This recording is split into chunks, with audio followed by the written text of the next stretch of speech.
Hi friends, ఈరోజు క్లాస్లో వచ్చేసి మనము బ్లౌజ్కి పైపింగ్ ఎలా వేసుకోవాలి అనేది చూద్దాము. ఆల్రెడీ మన క్లాసుల్లో వచ్చేసి చాలా రకాల పైపింగ్లు చూపించాను. థ్రెడ్ పైపింగ్ వేసుకోవచ్చు, అలానే థ్రెడ్ ఏమీ లేకుండా పైపింగ్ వేసుకోవచ్చు, థ్రెడ్ పైపింగే ఇన్విజిబుల్గా వేసుకోవచ్చు. ఇలాంటి చాలా రకాల పైపింగ్లు అయితే చూపించాను. ఇప్పుడు ఈరోజు నేను చూపించబోయే ఈ పైపింగ్ వచ్చేసి థ్రెడ్ ఏమీ లేకుండా ఓన్లీ క్లాత్తోనే పైపింగ్ వేసేసుకోవడం. దీనిలో కూడా 2-3 మెథడ్స్ ఉంటాయి. అంటే మనకి ఏది సింపుల్గా అనిపిస్తే ఆ ప్రాసెస్ని ఫాలో అవ్వచ్చు. అలాంటి ఒక మెథడ్ ఈరోజు చూద్దాం. ఇదైతే ఇంకా సింపుల్గా ఉంటుంది. బిగినర్స్ అసలు మాకు కుట్టడం ఏమీ రాదు అన్నా కూడా ఇలా కనుక పైపింగ్ వేశారంటే మీకు సూపర్గా చాలా పర్ఫెక్ట్గా ఫస్ట్ స్టార్టింగ్ దగ్గర నుంచి చివరి వరకు ఒకే లైన్ వచ్చేలా చూడడానికి అచ్చం థ్రెడ్ పైపింగ్ వేస్తే ఎలా ఉంటుందో అదే విధంగా వస్తుంది. కాకపోతే థ్రెడ్ ఏమీ యూజ్ చేయకుండా నార్మల్గా క్లాత్తోనే అలా వస్తుంది. అలా చాలా సింపుల్గా వచ్చే ఈ పైపింగ్ని ఈరోజు చూద్దాం. మన ఈ క్లాస్ని స్టార్ట్ చేయబోయే ముందుగా మన ఈ వీడియోని ఫస్ట్ టైం చూస్తున్నట్లయితే మన ముద్ర వీడియోస్ ఛానల్ని సబ్స్క్రైబ్ చేసుకోండి. పక్కనే ఉన్న బెల్ బటన్ ఆన్లో పెట్టేసుకోండి. ఎప్పటికప్పుడు కొత్త వీడియో నోటిఫికేషన్స్ ముందుగా మీకు వచ్చేస్తాయి. వీడియో నచ్చితే లైక్ చేయండి, అలానే మీ ఫ్రెండ్స్కి షేర్ చేయండి. ఇప్పుడు మనం ఇంత సింపుల్గా ఉండే ఈ పైపింగ్ని స్టార్ట్ చేసేద్దాం. ఫస్ట్ మనం బ్లౌజ్కి పైపింగ్ కుట్టుకోవడానికి ఇప్పుడు నేనైతే రౌండ్ నెక్ తీసాను. మనకి ఏ షేప్ కావాలి అనుకుంటే ఆ షేప్ నెక్ షేప్ తీసుకోవచ్చు. నెక్ షేప్ తీసుకున్న తర్వాత ఇప్పుడు నేనేం చేశానంటే ఈ లైనింగ్ పీస్కి మాత్రమే నెక్ని కట్ చేశాను. బ్లౌజ్ పీస్కి ఏమీ కట్ చేయలేదు. ఇలా బ్లౌజ్ పీస్కి అసలు కట్ చేయకుండా వదిలేసి లైనింగ్ పీస్ని మాత్రమే కట్ చేసుకున్న తర్వాత బ్లౌజ్ పీస్ రైట్ సైడ్ వచ్చేలా పెట్టుకోవాలి. రైట్ సైడ్ బ్లౌజ్ పీస్ వచ్చేలా పెట్టి దీనికి పై వైపున లైనింగ్ పీస్ పెట్టుకున్నాము అంటే ఈ లైనింగ్ పీస్ మనకి కుట్టి తిరిగేసిన తర్వాత లోపల వైపునకి వెళ్తుంది కాబట్టి ఇది చక్కగా మనకి పై వైపుకి వస్తుంది. ఇలా పెట్టుకున్న తర్వాత ఫస్ట్ మనం ఈ నెక్ దగ్గర కుట్టు వేసేసేయాలి. ఈ నెక్ దగ్గర కుట్టు వేసేటప్పుడు మనం నార్మల్గా ఖర్చు ఎలా అయితే పెడతామో పాదం ఖర్చు సేమ్ అలానే పాదం ఖర్చు పెట్టుకొని ఈ నెక్ రౌండ్ చుట్టూ కుట్టు వేసుకోవాలి.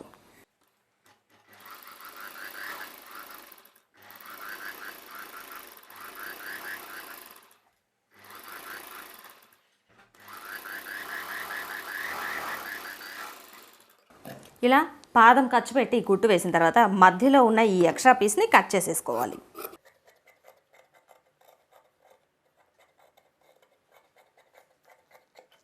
ఎక్స్ట్రా పీస్ని కట్ చేసుకున్న తర్వాత ఈ నెక్ రౌండ్ తిరిగే దగ్గర చిన్న చిన్న టక్స్లు పెట్టుకోవాలి.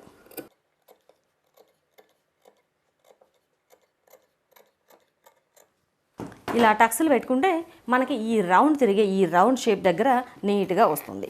ఇలా టక్స్లు పెట్టుకున్న తర్వాత లైనింగ్ పీస్ని ఇలా పై వైపునకు తీసుకొని జస్ట్ ఇలా రఫ్ చేసుకోవాలి. రఫ్ చేసుకుంటే మనకి లైనింగ్ పీస్ని లోపలికి ఫోల్డ్ చేసినప్పుడు ఈ షేప్ ఇలా ఎగ్జాక్ట్గా లోపలికి వచ్చేస్తుంది, నీట్గా ఉంటుంది. ఇలా ఫోల్డ్ చేసుకున్న తర్వాత ఈ జాయింట్ ఉంది కదా, ఇలా ఫోల్డ్ చేసుకున్న తర్వాత ఇప్పుడు ఈ జాయింట్కి చివరగా అంటే బాగా లాస్ట్లో పెట్టి కుట్టు వేసుకోవాలి.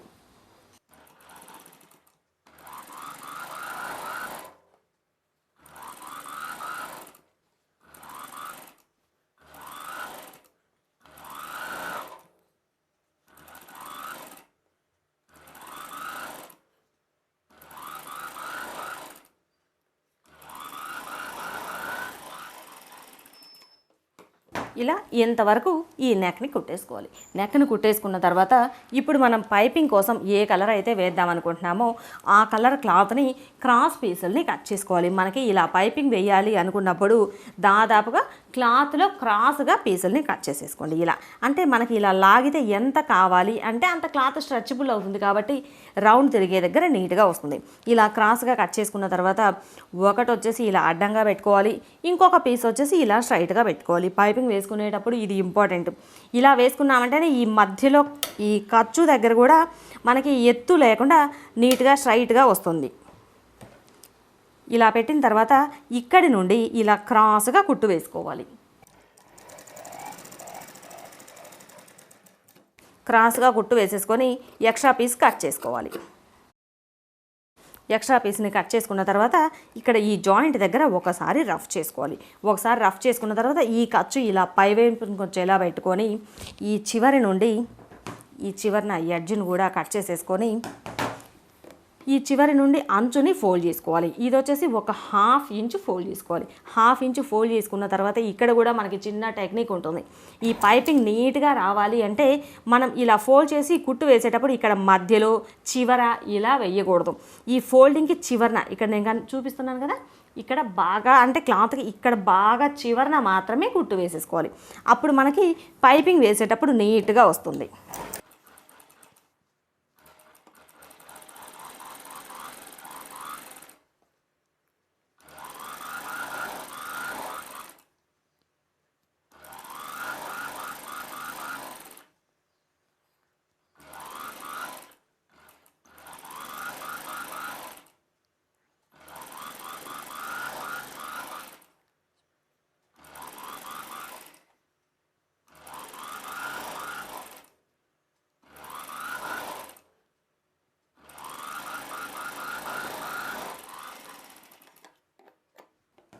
ఇలా క్లాత్కి చివరి వరకు కూడా ఇలా బాగా ఎడ్జ్లో వచ్చేలాగా కుట్టు వేసేసుకోవాలి. ఇది మాత్రం బాగా గమనించుకోవాలి. ఇలా కుట్టుకున్న తర్వాత ఇప్పుడు మనం ఆల్రెడీ ముందుగా నెక్ స్టిచ్ చేసి పెట్టాం కదా, ఈ బ్లౌజ్ని తీసుకోవాలి. ఈ బ్లౌజ్ని తీసుకొని లైనింగ్ మన వైపుకు వచ్చేలా పెట్టుకోవాలి. ఇలా పెట్టుకున్న తర్వాత ఇప్పుడు ఈ పీస్ వచ్చేసి ఈ అంచు ఫోల్డ్ చేసి కుట్టాం కదా, ఈ అంచు ఇది వచ్చేసి ఇది లోపల వైపుకు ఉండేలా పెట్టుకోవాలి. అంటే ఖర్చు మనకి కనిపించకుండా ఇలా లోపల వైపుకు ఉండేలా పెట్టుకోవాలి. ఇలా పెట్టుకొని ఈ పీస్కి పై వైపున అంటే ఈ ఎడ్జ్ వైపు కుట్టిన వైపున కాకుండా రెండవ ఎడ్జ్ వైపున ఈ బ్లౌజ్ను పెట్టుకోవాలి. ఈ బ్లౌజ్ని ఇలా పెట్టుకొని ఇక్కడ వచ్చేసి కొంచెం ఈ పీస్ ఇలా మనకి ముందుకు కనిపించినా దీనివల్ల ప్రాబ్లం ఏమీ ఉండదు. ఇలా పెట్టేసి ఇప్పుడు మనం ఎంత వెడల్పు పైపింగ్ కావాలి అనేది చూసుకోవాలి. మనకి బాగా సన్నగా కావాలా, కొంచెం వెడల్పుగా కావాలా, కొంచెం లావుగా కావాలా అనేది, మనకి ఎంత లావు ఈ పైపింగ్ కావాలి అనే దానిని బట్టి బాగా సన్నగా వేసుకున్నా వస్తుంది, కొంచెం లావుగా వేసుకున్నా వస్తుంది. మనకి ఎంత పైపింగ్ కావాలి అనే దాన్ని బట్టి వేసుకోవాలి. ఎంత పైపింగ్ కావాలో చూసుకొని ఎంత కావాలో దానికి తగ్గట్టుగా సైజు మనం కుట్టు వేయడం స్టార్ట్ చేయాలి. ఈ రౌండ్ కుట్టే దగ్గర ప్రతి చోట స్టార్టింగ్ ఎంత అయితే పెడతామో అదే ఖర్చు చివరి వరకు ఈ ఎడ్జ్ వరకు కుట్టు వేసుకోవాలి.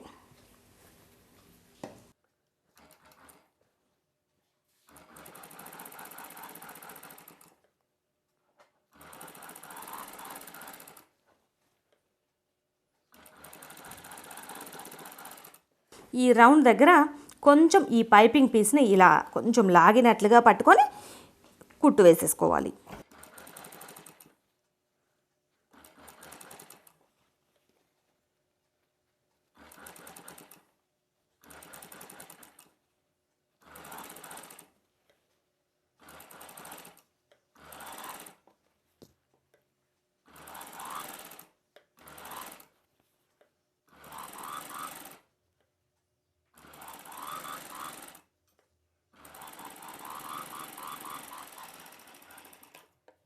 ఇలా మొత్తం చివరి వరకు కుట్టిన తర్వాత ఈ ఎక్స్ట్రా ఉన్న పీస్ని కట్ చేసుకోవాలి. ఇప్పుడు బ్లౌజ్ పై వైపునకు తీసుకోవాలి. పై వైపునకు తీసుకున్న తర్వాత ఈ పీస్ని జస్ట్ ఇలా ఒకసారి రఫ్ చేసుకుంటే ఇంకా నీట్గా వస్తుంది. ఇక్కడ మనకి ఫోల్డ్ చేసుకునేటప్పుడు ఈజీగా ఉంటుంది. జస్ట్ ఇలా ఒకసారి రఫ్ చేసుకొని ఇప్పుడు మనకి ఇక్కడ ఆల్రెడీ లోపలికి ఫోల్డ్ చేసి కుట్టాం కదా లోపల వైపున, కాబట్టి ఈ ఎడ్జ్ దగ్గర చాలా స్టిఫ్గా ఉంటుంది. మనం థ్రెడ్ వేసేస్తే ఎలా ఉంటుందో అలా వచ్చేస్తుంది. ఇప్పుడు మనం ఈ కుట్టు ఉంది కదా, ఇక్కడ నుంచి క్లాత్ ఎక్స్ట్రా ఉన్న క్లాత్ని ఇలా లోపలికి లాగాము అంటే ఎంత పైపింగ్ కావాలి అంటే అంత పైపింగ్ ఇలా చక్కగా వచ్చేస్తుంది. ఇలా ఫోల్డ్ చేసుకున్న తర్వాత ఈ కుట్టు వేసేటప్పుడు కూడా ఈ క్లాత్ కనిపిస్తుంది కదా పైపింగ్ క్లాత్, ఈ పైపింగ్ క్లాత్కి బ్లౌజ్ క్లాత్కి మధ్యలో కుట్టు ఉన్నది కదా, ఈ కుట్టు దగ్గర మాత్రమే మనం కుట్టు వేసుకోవాలి. అప్పుడే మనకి ఈ పైపింగ్ చూడటానికి చాలా బాగుంటుంది.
ఇప్పుడు మనకి మొత్తం ఈ పైపింగ్ని స్టిచ్ చేయడం పూర్తయింది. ఇలా చాలా సింపుల్గా మనం అసలు థ్రెడ్ ఏమీ యూజ్ చేయకుండా అచ్చం థ్రెడ్ పైపింగ్లా చాలా నీట్గా బిగినర్స్ కూడా ఇలా స్టిచ్ చేసేసుకోవచ్చు. ఇలా కుట్టు వేసుకున్న తర్వాత లోపల వైపున ఈ ఎక్స్ట్రా ఖర్చు ఉంటుంది కదా, ఈ ఎక్స్ట్రా ఖర్చు పైకి లేవకుండా ఇక్కడి నుండి ఒక ½ ఇంచ్ అంటే కొంచెం ఒక ½ ఇంచ్ గ్యాప్ వదిలేసి రెండవ కుట్టు ఇంకొక కుట్టు వేసుకోవచ్చు లేదంటే మనం హెమ్మింగ్ చేసేసుకోవచ్చు. ఏది చేసుకున్నా సరే బాగుంటుంది చూడటానికి నీట్గా. చూసారు కదా బిగినర్స్ కూడా ఎంత సింపుల్గా థ్రెడ్ పైపింగ్ని ఏమీ యూజ్ చేయకుండా ఎలా పైపింగ్ వేసుకోవచ్చు అనేది. వీడియో నచ్చినట్లయితే లైక్ చేయండి, అలానే మీ ఫ్రెండ్స్కి షేర్ చేయండి. ఇప్పటి వరకు మన ఛానల్ని సబ్స్క్రైబ్ చేసుకున్నట్లయితే మన ముద్ర వీడియోస్ ఛానల్ని సబ్స్క్రైబ్ చేసుకోండి.